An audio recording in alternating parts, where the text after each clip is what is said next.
Hello, everybody. Welcome back to Geezerology's Freeform Friday.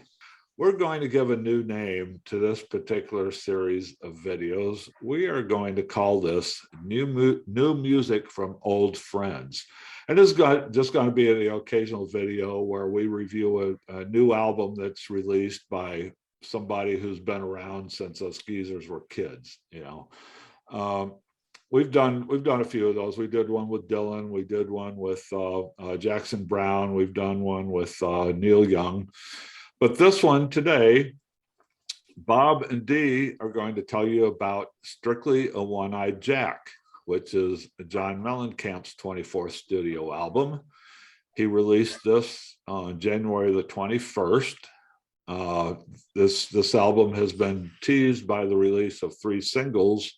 There was Wasted Days on September 29th. There was Chasing Rainbows on December 10th. And there was Did You Say Such a Thing on January 21st, which was released the same day as the full album was. But anyway, Bob and Dee are going to tell you about this, and we're going to let Dee kick it off. Thank you. And thanks, Bob, for selecting this. I wasn't aware that he had released a new one, but I can tell you that for a long time John Mellencamp fans, this is going to be familiar ground in the fact that he's a little bit grumpy, and he covers a lot of areas with that. Musically, I think it's straightforward rock with a little bit of blues, but it's very spare. The music does not get in the way of Mellencamp's lyrics or his vocal abilities. In fact, his voice, if you go back to the mid 80s, say Scarecrow, and listen to it now, you wouldn't think it's the same person.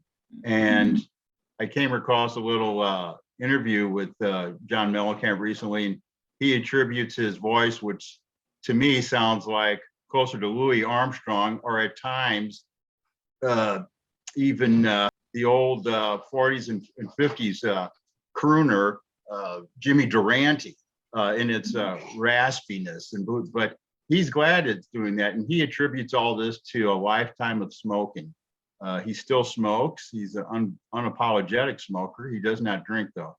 Okay, aside from his lifestyle changes, this is an album whose overall theme is, to me, it's stark, it's haunting. It's somebody who has lived a lot of years through life. They can see the finish line, and the narrator is pretty much, maybe not bitter, but he's certainly jaded. And all that being said, I really like this album. I really like this album because it is simple. Mellencamp does have a flair for simple lyrics and melody that fit his style. The voice that he has is quite, it's just best for him. This album is best listened to probably in a darkened room by yourself. It's definitely not a record to bring to a party, or if you have dinner guests, to put it on. It leads right into it. I Lied to Strangers. And he puts you right in the mood for most of the first half. It's, again, stark. The underlying theme in some of these songs is life is hard, and we just have to keep going on. And some of the other songs, he does attribute to that there's, we've been lied to by people, institutions, and all this. And you can lie to me because I'm going to lie to you. Don't trust me because I sure as heck won't trust you. So, but musically, I think it all holds together. There's a few light, I should say, not white spots, but wider spots. When he does, he collaborates with Bruce Springsteen on a couple songs on this record, which I guess they have a recent friendship with that. Wasted Days, which seems to fit both guys. They're in their 70s, and they still have, there's still regret for their lives. And he also sings on the One-Eyed Jack song, which it's one of my favorites on this. I love the arrangement, the musicians that he has on here, particularly the musician whose name is Troye Kinnett, who does accordion and organ playing. It's just a really nice touch. In fact, some of these songs, and based on the lyrics, you could almost place them, maybe they could have been sung in the 30s or even the 40s, because there's talk of hardship, lost love, which is in the song Gone Too Soon.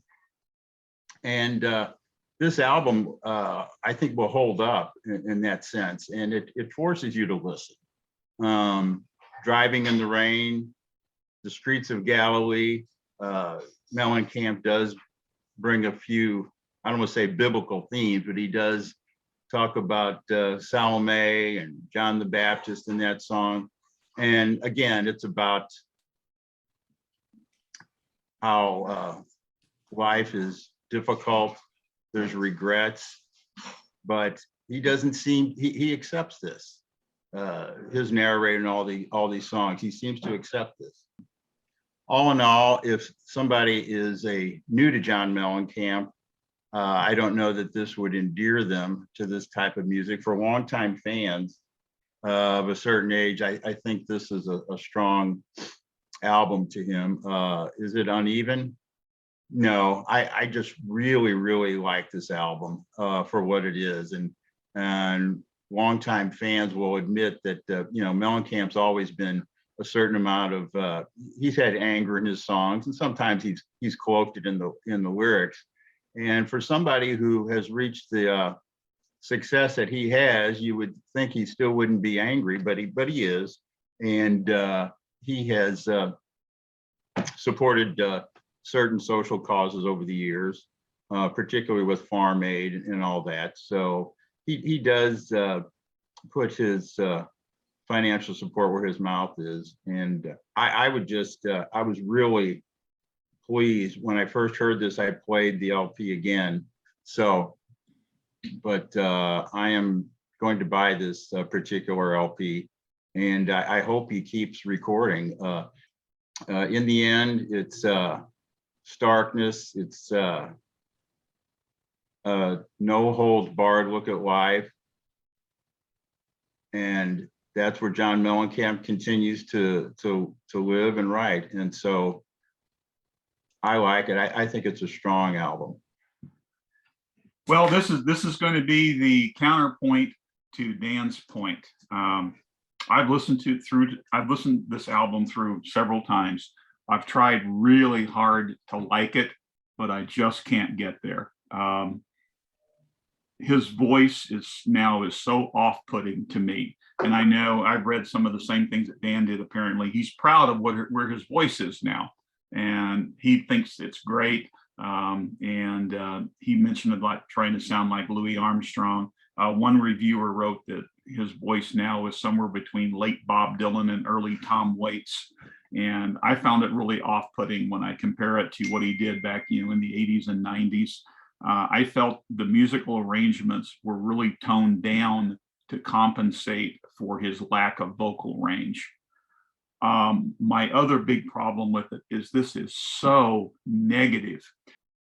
I understand being of a certain age because I'm there. And yes, I look back on my life with some regrets, things that I wish I could go back and do over again. Okay. But that's everybody's life. And as an older guy with kids, I have tried to pass on to my daughters lessons from my life. Hey, here are the things that I did that were mistakes. Don't repeat them. Try to learn from what I did. They don't listen to me. They're doing their own thing. I didn't listen to my dad. I did my own thing. Then I reached a certain point in my life when I said, man, I really wish I would have listened to what my dad told me. So, that's normal change in generational cycles. But here's a guy who is so bitter and so negative on life after having been a rock star. So he's been a successful musician, he's been an actor, he's been a painter. And now this is a guy who wants to sit there at age 70 and be so negative about life. And literally, basically, all of the optimism that he's ever had is gone. And, you know, Mellencamp always embraced some negativity in his music. And he did point out, you know, things in life that needed to be changed, but he also balanced it with a certain optimism. And one of his early hit songs, Jack and Diane, you know, which is a bouncy refrain where he's singing about teenage love, but he also paints it as something that is going to be a failure. And he has a line in there, life goes on long after the thrill of living is gone. So yeah, he balanced some of the optimism of that teenage romance with the realities of life. But then he balanced out, you know, his political statements, his negativity with songs like Cherry Bomb and ROCK in the USA and Small Town. So he gave us, you know, both sides. This is just bleak and bitter. And the song that he did, Wasted Days, with Bruce Springsteen, when I first heard that song as it came out as a single, I thought, hey, this is kind of cool, man. I got two of my musical heroes here together. But once you dig into the lyrics, how many summers still remain? How many days are lost in vain? Who's counting out these last dramatic years? We watch our lives just fade away to more wasted days. Jesus, again, two rock superstars who, you know, are multimillionaires complaining about their lives wasting away. Give me a break. Simply a one-eyed Jack. I'd like to go somewhere safe and watch the world as it changes and become a folk singer, sing a song that stops corruption and pain, but there's no reason for that now. Man, you just devalued your entire life. Then a song titled A Life Full of Rain. You didn't ask to come here, so curse your own mother for the day that you were born. It's like, wow. Just have a hard time getting into this. And, you know, it's one thing to be an elder statesman, reflecting back on your life, trying to pass on advice about what you've done, what you've seen, what you did right, what you did wrong. And, you know, Jackson Browne did that with his most recent album and did it in a way that still uplifted you. This is just so bleak and so negative that I've had a really hard time getting into it. So it's something that I'm not going to buy. I've listened to it multiple times and I just can't get into it. I can't get into his voice anymore. The musical arrangements were too spare for me. There were a few times, you know, when you could hear some old Mellencamp in there. There's one song, I can't remember which one it is right now, that was really reminiscent of Paper and Fire with its violin runs and stuff. But so anyway, voice, the sparseness of the music and the negativity of the song content just leaves me turned off. So big thumbs down from me. Whoa. That's why I sometimes refer to Bob as the angry geezer.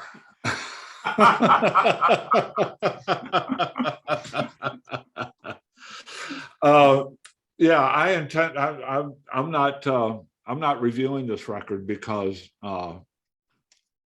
yeah, I didn't listen to it, and I've never been much of a John Mellencamp fan, but I want to throw this comment in anyway. I listened to about the first half of it as I was waiting to start our recording sessions for today. I thought, well, I'm going to take a quick listen to this so I know what these guys are talking about. And I listened to about the first half of it before I ran out of time. And I'm going to, from what I've heard, I'm going to side with Dee on this one. I was blown away by what I heard. I love this stuff. You know, I mean, you know, I wasn't delving into the lyrical content or anything. I was just listening to how it sounded. I love the sound of his voice on this. I love the music that was on there. I liked it a lot. And the first song, the first track, which Dee said the title of it, I don't remember what it was now, but my first reaction when it first came on was, man, this sounds like it could be a Tom Waits song. and then as I listened to two or three more tracks, as I got further into it, I started thinking, reminiscing about the recent Dylan album, The Rough and Rowdy Ways. It sounds a lot like that. And I'm just talking about the sound of it. I'm not talking about the lyrical content of it. I'm just talking about the sound of it. It sounds a lot like Rough and Rowdy Ways, which is Dylan's most recent album, which I just absolutely loved. So, which I didn't. So I'm going to, and Bob didn't, right? We reviewed that about a year ago, and we disagreed on that. And and this one sounded like it.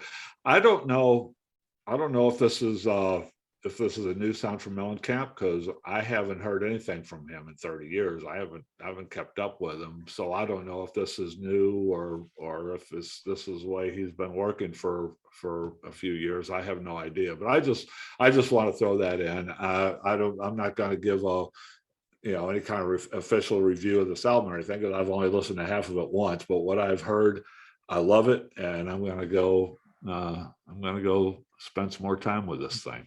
Well, I'd like to say I came into this with it, and when Bob recommended, I said, "Oh, great! Mellencamp's got a new album. I'm really interested to see, where he's at these days." And upon first listen, I was surprised, because I was waiting for something in there, a la like Cherry Bomb or Paper and Fire to kind of balance it out. And then I came across an interview that he did a few years ago with Jane Pauley, and she asked him about his voice, and he goes, "Oh, I'm so glad my voice has changed. He's always wanted to sound like Louis Armstrong." And he had, as I mentioned before, he attributed to all the smoking he's done, but that's the price he pays for smoking. But he thinks musically it fits in. And myself, I happen to like Louis Armstrong and his way of singing. It is a big departure from mid-'80s Mellencamp. Oh, yeah, definitely. Yeah.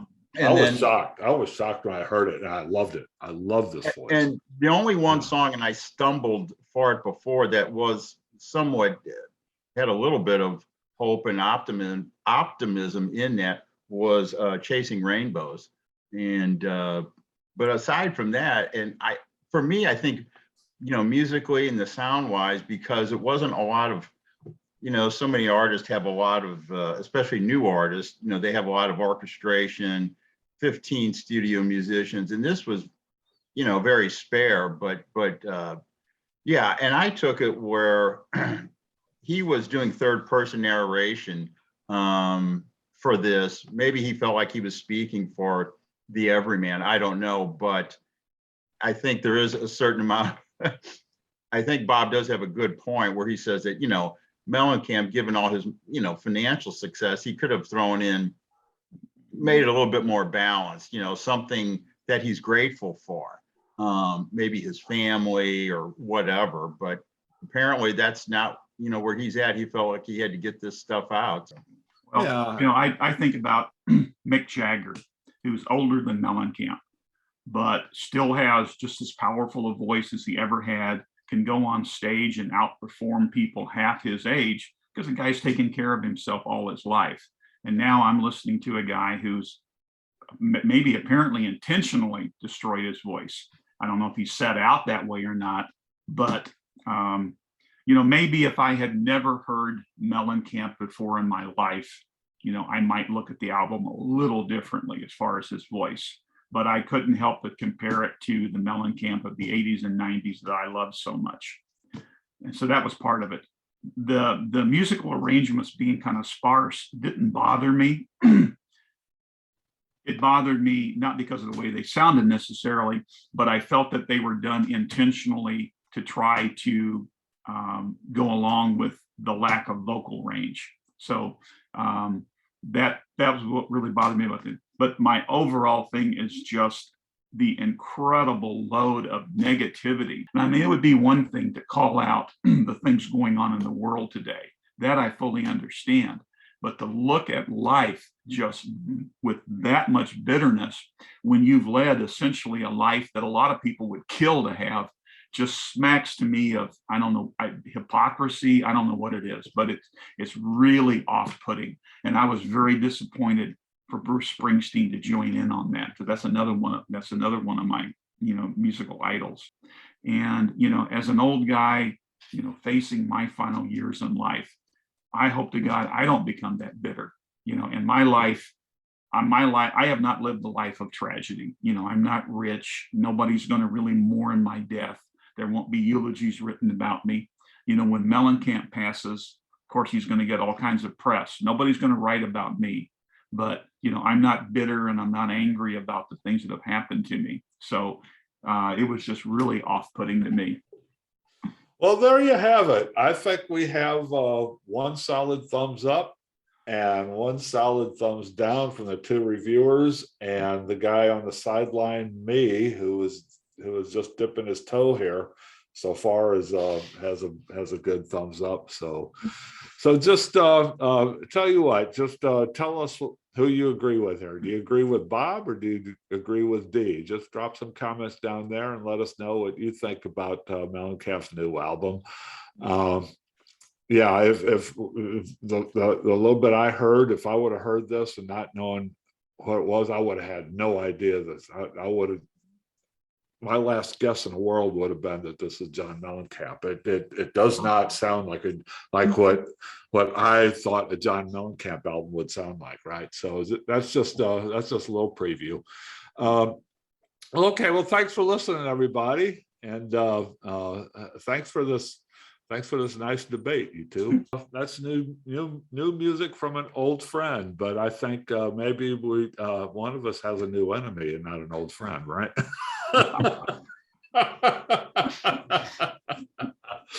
Join us on Tuesday for a roundtable discussion of I think the next one is going to be "Are You Experienced" by Jimi Hendrix, if my calendar is correct in my memory.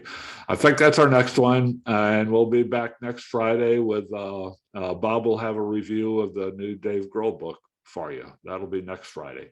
So anyway, thanks for joining us, everybody. Drop your comments, hit the subscribe button. Tell us if you like us, tell us if you dislike us.